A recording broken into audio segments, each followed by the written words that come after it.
Today we're painting a Marine of the Sanctified. This is another warband where we have two options for a paint job. First one is this. Really? No, I'm not painting a skull taker. This sucks, mate. Piss off. For a second one, we're going to take a look at the 21st page of the 4th edition Codex, and it sure is something. Honestly, it's one of those schemes where at first it looks like hot garbage, but the more you look at it, the more you like it. We're going to start off the build with some digital kit bashing. I've wanted to use parts from two different sets that are totally incompatible, so I've just kind of hacked off that bit and merged them together. And while I was doing this, I've also modified his helmet to better match those huge horns from the Codex art. That's how they look after printing. Pretty good despite my crude methods. Actual kit bashing started with gluing on two purity seals. Next, I wanted to give him a plasma gun with an underbarrel bolter from the tac squad. I decided to check how parts from Chosen compare, and to my surprise, not only they're very similar, but also fully compatible. This will save me effort of shaving down Imperial symbols, plus this one has much sharper molding and chaosy details. For offhand, I took a straight arm from Devastators, snipped off part of the hand and dry fitted the fist. Good thing I did since it looks real bad. Some of the firstborn parts are really starting to show their age. Thankfully, Havocs do happen to have a suitable replacement. Quick switch, and that's much better. Here's our little guy dry fitted together. Rather simple build, but it leaves me with lots of space for the freehand. I bet that's going to go swimmingly.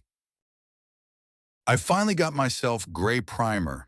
It's quite light, but in this case it's perfect, because we're aiming for bright red. Speaking of which, for the main color, I've went with Sanguine Scarlet from Two Thin Coats range. If you want to recreate this paint job but only have stuff from Citadel, then Mephiston Red should be spot on. Don't forget to paint the helmet pitch black, and I'll just get on with few base coats.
We're going to take a break from base coating and focus on freehanding. Starting with text on the seals, I've tried to make it look like runes or cuneiform with sharp strokes of the brush instead of squiggly lines that would mimic script. And now the part I was dreading from the beginning, those yellow lines, lightnings, or whatever it is. Let me tell you what, this fucking sucks, man. You know, I'm starting to see why they changed their paint scheme. Doing this pattern, even on a single guy, is just pure misery.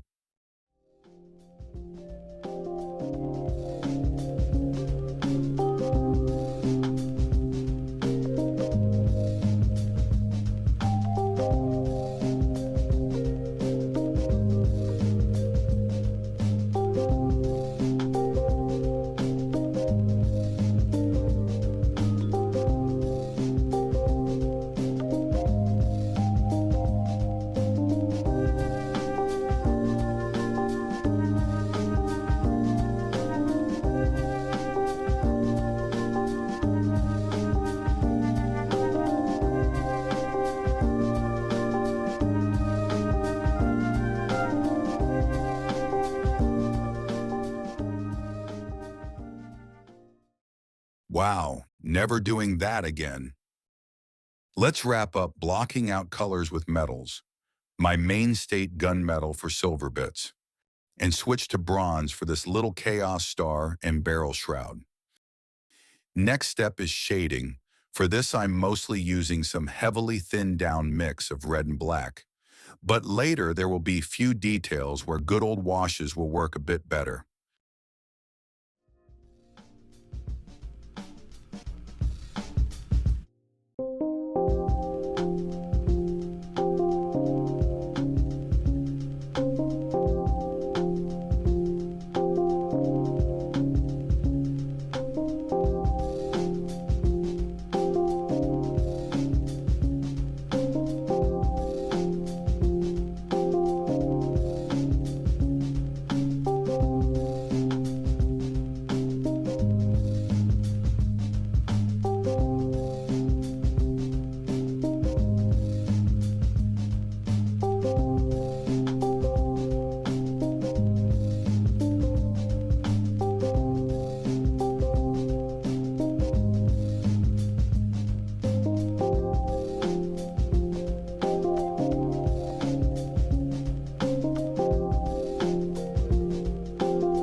Now that we have our model nicely shaded, we can move on to the highlights.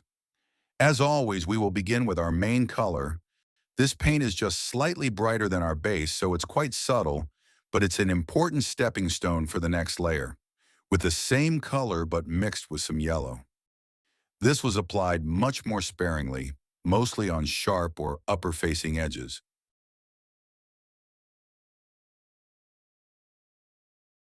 Rest of details was done in a similar way, but for horns I couldn't really catch the edge since it isn't too pronounced.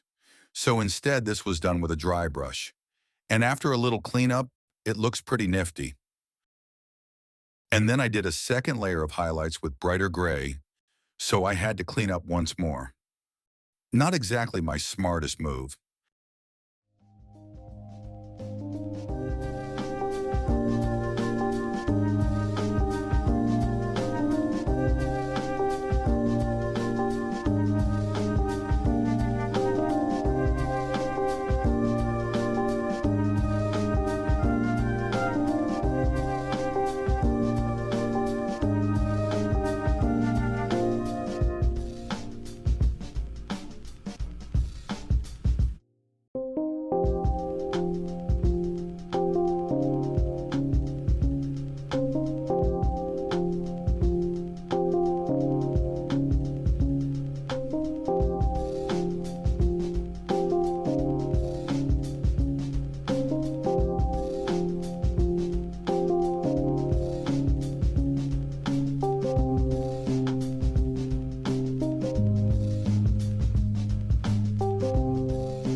While I was highlighting metals, I thought it would be a good idea to pick out some rivets in silver just to see if I like the look. And indeed I do. It's a great way to break up plain surfaces, like his chest piece, for example. Few passes of brightened up brass, and bang, Erebus did nothing wrong. Eyes were done in my usual way, coat of Nuln oil, thinned contrast paint, and a second pass of wash to seal in the deal.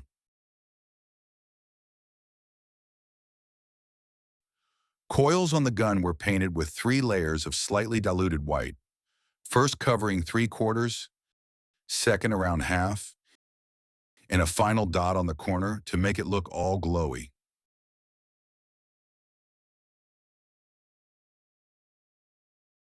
All right, last thing to do is decals.